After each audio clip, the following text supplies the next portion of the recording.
রাসূলুল্লাহ সাল্লাল্লাহু আলাইহি ওয়াসাল্লাম ইরশাদ ফরমান, তোমাদের মধ্যে কেহই এমন নাই যে কিয়ামতের দিন আল্লাহর দরবারে হাজির হইবে না।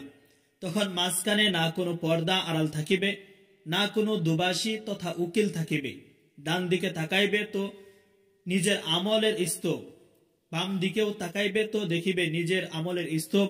ভালো মন্দ যাহাই কিছু আমল করিয়াছ উহা সবই সঙ্গে থাকিবে।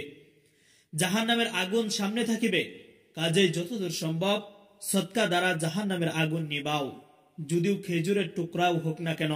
এক হাদিস আসিয়াছে, কিয়ামতের দিন সর্বপ্রথম এই প্রশ্ন করা হইবে যে, আমি তোমাকে শারীরিক সুস্থতা দান করিয়াছি, পান করার জন্য ঠান্ডা পানি দিয়াছি, তুমি এইগুলির কি হক আদায় করিয়াছ?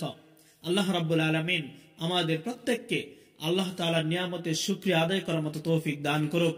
সকলেই কমেন্টে লিখেন আমিন।